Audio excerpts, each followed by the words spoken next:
चाषी को मिल जाइए टोकन किंतु खोलु नहीं धान मंडी। अमल धान को मंडी में बिक्री कर न पारी चिंतार पुरी जिला चाषी। सेपटे धान किणवा प्रक्रिया आरंभ करा न गले धान बस्ता को राजरास्ते रखी आंदोलन करिबो बोली चाषी हेलेनी सजबाज। सरकारी भाव में मे 20 तारिख धान मंडी खोल जाइए। केउ मंडी में केते धान मिलर किणवे एथिपाई मध्य टार्गेट दिया जाइए। मात्र मंडी खोलिया प्राय 10 दिन बीती जाइतिले मध्य जिलार कौनसी गोटे ब्लॉक रे धान मंडी खोला जाए नहीं कि चाषी ठारू धान किणा जाए नहीं। धान बिक्री करने हाथ में टोकन धरी निराश होती चाषी। पुरी जिला चाषी ठारू धान किणा सरकार 21 मिलर को नियुक्ति देथिबा बेले 1,59,633 क्विंटाल धान किणा टार्गेट देइतिले। मात्र धान मंडी खोलिया सरकार निर्देश को कई मानु नथिबा देखिବାକୁ मिली। प्रशासनिक अधिकारी और मिलर माने सरकार निर्देश को बेखातिर करी मंडी खोलु नथिबा देखिବାକୁ मिली। जहाँपाई अमल धान को चाषी खोला आकाश तले जरीपाल गोड़ाई रखा बाध्य होती। मंडी न खोलिबा कारण धान अभाव बिक्री फायदा नेउछन्ति असाधु व्यवसायी। जहाँपाई चाषी क्षति सहब बोली अभियोग करछन्ति। अन्यपटे चाषी तुरंत धान किणा न गले धान बस्ता को नहीं राजरास्ते रखी आंदोलन करा धमक देते चाषी नेता। Bureau report the rural news. सरकार कह कौन आम जा पचार सोसाइटी मानक आम पाक मे 20 रु आसा मेसेज 27 तारिख दीथर आउ रिवाइंड कला जे तुम 7 दिन बीती जाते कहीं मंडी की धान आनी ना से पचारा से कहे आम पाक कौन प्रकार किसी धान किणा किसी आसी ना। देखो बर्तमान आपंकर केते क्विंटाल धान बिक्री करने टोकन पाई केते क्विंटाल धान ये पड़ी मो पास 65 क्विंटाल धान आसला टोकन मोर 65 रु अधिक हम धान आउ 65 क्विंटाल तो मुझे पारि। वर्षा होती धान बाहर पड़ी आप तो निजे देखुं सब आखिरे आउ वर्षा हेले यार अवस्था कौन हम आप चित्र मध्यम भी जापर सरकार भी जापर कौन दाबी रखिए आप दाबी आमर दाबी जे बहुत शीघ्र आम धानटा मंडी देदेले आम उपकृत हूँ। सब बड़ कथा जो टोकन टाइम जो बाहर कर धान तो बिक्री भी करें टाइम भी आप चली से बाधिक तो बाहर धान देव कौन कर सरकार अपराग पड़िया को सब ये कर कौन कर सरकार को दायी करूँ ना क्या दायी करूँ। जितेंद्र भराल।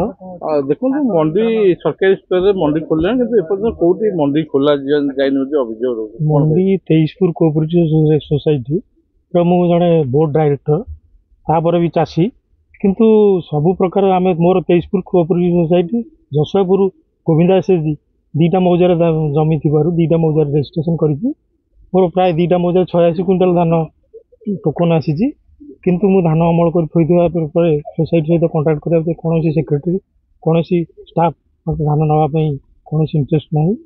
आम आज धान माने मंडी अमल कर बस्ता कर वर्षा एमती पाल गोड़े रखी रही कौन असुविधा धान कौन मंडी खोल मंडी तो से मिलर सहित कौन कंटाक्ट करफिशियल कहते मिलर आसुना धान उठुनी ये टाइप रही धान एमती बाहर पड़ चाषी तो बहुत क्षति सह अभावी धान भाव में बिक्री करूँ बिक्री करके बहुत लस रही लक्षाधिक टका खर्च कर लस ऋण बुड़ी रही कौन डिमांड रहा मैंने आम सरकार तो किसी आम कथा शुणुना आम अनुरोध करुचु आम धान केमती सहल उठी आमको उपकृत जो बर्तमान मंडी खोल जाए धान घर रही कौन सब असुविधा असुविधा हेनी कमी वर्षाटा नागि रोचे असुविधा हेनी कमी असुविधा लोक मैंने हैरान हे कौन धानटा सीना उठीगले जहाँ पैसा खर्च कर पाइबे ना तो नहीं सेमती हैरान हो धान गजा हम तुआरे कौन हम सरकारी स्तर मंडी खोल 20 तारीख खोल कौन हम धान तो उठिनी न उठिले हैरान हे लोक चाषी मैंने मंडी 20 तारिख सरकारी भाव में खोलिया निष्पत्ति होती। गत डीएलपीसी मीटिंग रे जिलापाल सीएसओ डीआरसीएसओ जिलार समस्त वरिष्ठ अधिकारी निष्पत्ति करथिले 20 तारिख मंडी खोलिबो। 20 तारिख मंडी खोलिबा निष्पत्ति होइथिला एवं टोकन मध्य आसीची सबु सोसाइटी को टार्गेट आसीची जो टार्गेट के समुद्र संखे जहाँ भी हो से टार्गेट रे मध्य मंडी वर्तमान 30 तारीख हो गला धान किणा जाई पारु नाही। दुर्भाग्यर कथा 10 दिन बीती जाइथिले मध्य एपर्यंत पुरी जिले रे ये उपमुख्यमंत्री एरिया एठी एमपी देखुछंती मान्यवर विधायक माने मध्य देखुछंती गोटे चाषी ठू धान किणा हैनी कि गोटे बस्ता धान वर्तमान सुधा किणा जाई पारि नाही। ता परिवर्ते गत काली केंद्र कृषि मंत्री आसीथिले आमे ताको स्वागत करूछु। विकसित कृषि संकल्प यात्रा करूछंती ताकू भी स्वागत करूछु। उत्सव करूच समस्त योजना प्रणयन करूच योजना प्रबल काम दुर्बल ये अलाजुक सरकार निर्लज सरकार पुरी जिला को केंद्र मंत्री आणुछंती किंतु पुरी जिले में एपर्यंत गोटे मंडी खोलिला नहीं से विषय पदे कई कहूनांती जहा फल चाषी तार धान अमल करी आपण देखुते चाषी कि अवस्था धान थोइछंती धान बर्तमान गजा हवा को बसिलानी धान बर्तमान किणा हो पारुनी अदिनिया गत वर्षा अदिनिया वर्षार एपर्यंत क्षति ऋण मिलला नहीं एबे भी जो वर्षा होइछि से धान वर्तमान नष्ट हब। धान जदि सरकार मंडी न किणती 7 दिन भितर जदि मंडी को धान न किणवे आमे समस्त चाषी ए धान को धरी राजरास्ता को जीवु राजरास्ता थोईकी बसबू। अधे चाषी साग माछ दर रे बिकी साइलानी मु गोटे चाषी मोर 130 क्विंटाल धान टोकन आसी 20 तारिख रु टोकन आसिलानी पुणी कहीं धान देलुनी बोली रिमाइंड टोकन आसिलानी किंतु आमे धान बिक्री करि पारुनु कि धान कई किणवा को राजी नुह। ये अपारग सरकार ये अपारग विभागीय अधिकारी ये विकलांग विभागीय अधिकारी पूरी जिले में जते अछंती मु जिलापाल को फोन करिछि आमे व्यवस्था करूछु आज्ञा मु सीएस को फोन करिछि व्यवस्था करूछु।